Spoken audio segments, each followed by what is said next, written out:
the River, Chapter 7, page 47. Such factions here we had as commonly attend such voyages, that a pair of gallows was made, but Captain Smith, for whom they were intended, could not be persuaded to use them. Captain John Smith, The True Travels, Adventures, and Observations of Captain John Smith. The next morning dawns clear and warm. Captain Smith is back in chains, and the gallows sits ready. Reverend Hunt calls us together for Sunday services. We meet, gathered around the tree where Captain Smith is chained so that he can join us.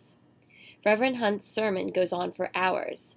I think maybe he will not stop until every single one of us has promised never to sin again. He says to tell a lie is a sin, and that any man who lies for his own gain and does not repent will spend eternity in the agony of hell's flames.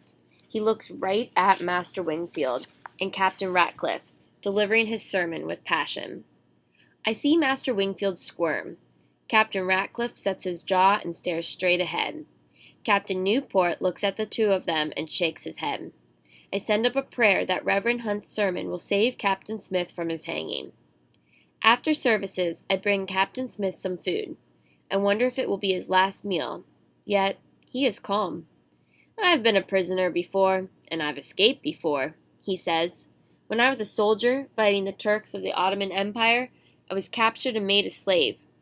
They shaved my head, put an iron ring around my neck, and brought me to auction to be sold like a beast. James and Richard are nearby, and they come closer to listen. The other slaves told me it was useless to try to escape. Impossible, they said. But one day we were working in the fields.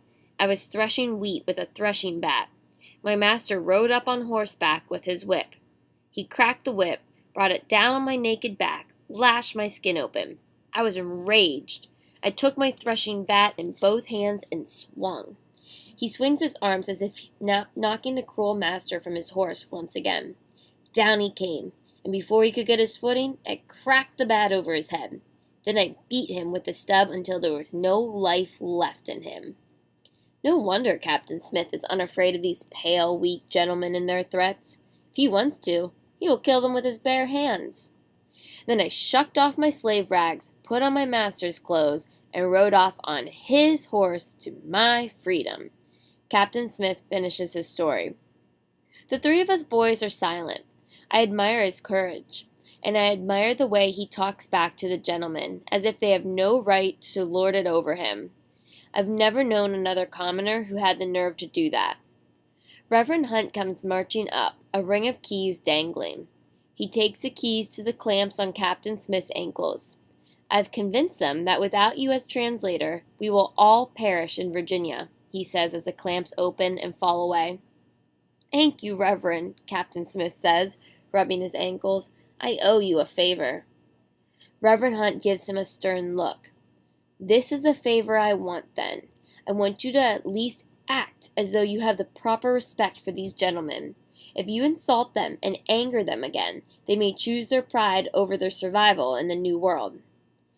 Captain Smith nods, and I wonder if he really does plan to be polite to the exalted gentleman from here on in. He is at least as stubborn as I am, so I know it will be hard for him to change. That afternoon, the sound of chopping wood rings out over the rumbling of waves. The gallows is cut up and thrown on the fire, where it nicely roasts our fish for supper. After 6 days on Nevis, I am fatter.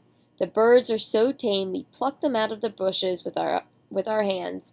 The sea is teeming with fish, and the trees are full of fruit. The only natives on the island are afraid of us, and they stay well hidden. I am also cleaner. I have gone twice to the hot pools in the forest to bathe. But now Captain Newport says it's time to leave. We pack up the tents and cookpots, barrels we have filled with fresh water, meat and fish we have dried for the rest of our voyage, and crates full of pineapples, mangoes, plantains, coconuts, and wild bird eggs. We sail past the Spanish islands of Vieques and Puerto Rico. We stop on the island of Mona just long enough to get fresh water and for a group of gentlemen to go hunting. They leave in the morning, taking a few soldiers with them for protection from the natives. They dress as if they are going peasant hunting on a cool English morning, in silk doublets, velvet breeches, stockings, shoes, and felt hats, with their powder flasks hanging at their sides. The group returns in the evening, exhausted and faint, carrying what the expedition has killed: 2 boars, several iguanas, and the gentleman Edward Brooks. They say Brooks' fat melted inside his body in the extreme heat. Captain Smith has a few choice words to say about gentlemen who are too ignorant to know they should carry enough water on a 6-mile hike in the tropics, and too ignorant to take off their extra clothing when they get hot. But this time he is wise enough not to utter these words where any of the gentlemen can hear him. I did not know Edward Brooks well. He was a passenger on one of the other ships. Still, it is strange to see his pale waxy skin and his limbs stiff with death. They dig a shallow grave for Master Brooks, and we sail away, leaving him there on Mona. I have dreams that night that the cannibals find his body, dig him up, and eat him. I awake in a cold sweat.